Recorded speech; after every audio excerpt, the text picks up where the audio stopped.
Hi there guys, I'm Renee. I'm the owner and artist behind Chicly Decor, and on my tutorial this month for Couture paint, I'm going to be sharing with you how to create this beautiful raised stencil design with their embossing medium, as well as sharing with you how you can use their new line of chalk style paint to paint velvet and other fabric to freshen it up and give it a new look. So if that is something that you're interested in learning, stick around guys, because that's what we're going over today. Okay, so to start things off, we are going to be using Couture's embossing medium to add a raised stencil design to the fronts of these drawers. Couture's embossing medium is an acrylic plaster that has a smooth yet thick consistency, and we are going to be using this golden leaf stencil by Ciao. These drawer fronts have a curve to them, so to make stenciling easy, I'm going to use a repositionable tacky spray on the back of my stencil. Make sure to spray outside or in a well-ventilated area. After you wait a few minutes, you can see the back has become tacky or has a sticky backing now to it, which is going to make it that much easier for me to do this raised stencil design. I'm going to make sure that my drawers are all lined up, and then I'm going to place my stencil over top.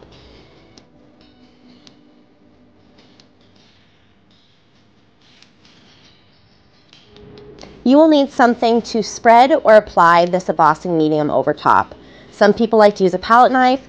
I just like to use a gloved hand. I love this embossing medium because it has a nice thick texture, doesn't crack when it dries, and it doesn't shrink. So it makes for a great raised stencil design. As you can see, I'm just smoothing the texture over the stencil, making sure to get into all of these grooves. And then when I'm done with that, I'm going to wipe back any extra that is on top. Then carefully pull off the stencil starting from one end. To clean off the embossing medium from the edges here, I'm going to simply take a wet Q-tip and just run it along the lip of these jewelry box drawers.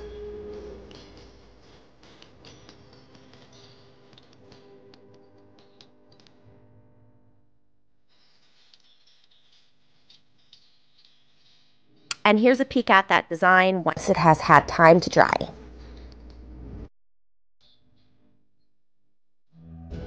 Next up, I'm going to be using Couture's Premium Plus 2-in-1 bonding and blocking primer in the color white to prime this piece to be painted.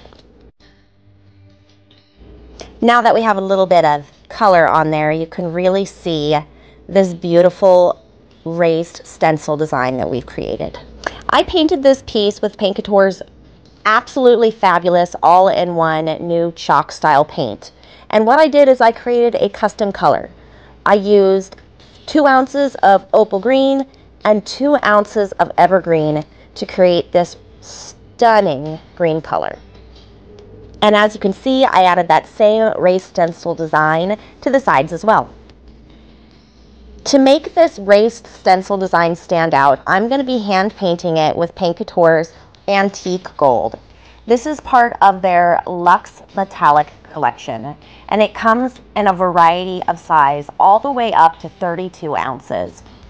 Their metallic paint line is the best metallic paint that I have used. I absolutely love the coverage. As you can see, this is just with one coat of their metallic paint. So as you can see, a little goes a long ways, and it's vibrant and beautiful.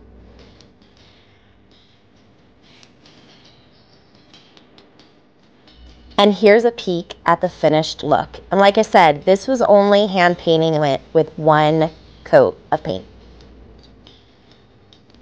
Next up, I'm going to be showing you how you can get this green velvet look by using Couture's new chalk style paint to dye this velvet fabric. I am going to be using 1 part paint, so 1 tablespoon paint, and 3 parts water, so 3 tablespoons water.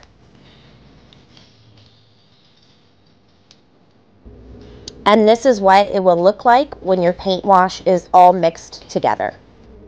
After removing all of the hardware, I am going to take a paintbrush and I am simply going to work this paint wash into the fabric making sure to go in lots of different directions so that way this wash can get well worked into the fibers of this velvet. I'm going in circles and back and forth to do so.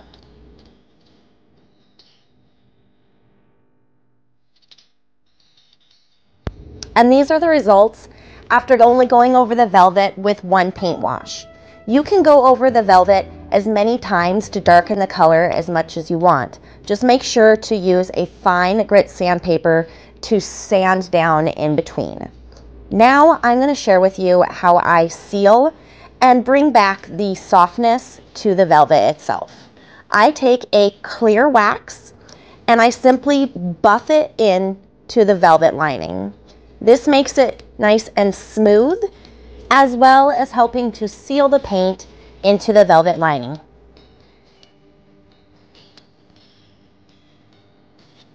For the sides of this piece, I added the same texture design, and I'm going to use this iFlex wood mold 2169 to create an even more dimensional look. After I figure out where I want this iFlex wood mold to be placed, I'm going to mark off the areas where I need to cut this mold to fit. iFlex wood molds are wood composites that become flexible when heated. You can use either a heat gun or a blow dryer to do so. I am heating this mold up so it's easier for me to cut. Then I'm going to take a fine grit sandpaper and sand that edge nice and smooth. And this is what it looked like when I was all done cutting it to fit. After painting with that custom mixed color, I'm going to accent these details with Paint Couture's Antique Gold, which is part of their Lux Metallic collection. To accent these details, we're going to be using one of my favorite techniques, dry brushing. Dry brushing is a technique where you have very little paint on your brush. As you can see, I'm wiping the majority of the paint that is on my paintbrush off before I gently start brushing over top of this iFlex wood mold.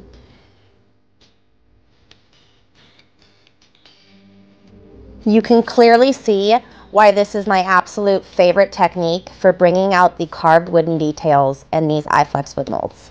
To glue down my molds, I like to use Titebond Quick and Thick.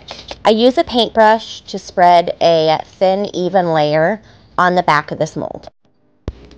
Once I have my mold in place, I'm going to heat this mold back up so that way I can really contour it over that raised stencil design. It also helps ensure that your mold is tightly bonded to your surface. And then I come back afterwards taking a damp paintbrush to wipe off any of the excess glue.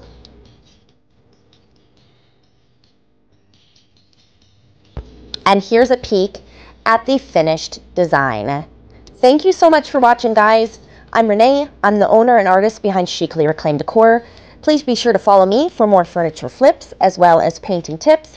And definitely be sure to like, comment, and subscribe for more painting tutorials with Paint Couture Paint.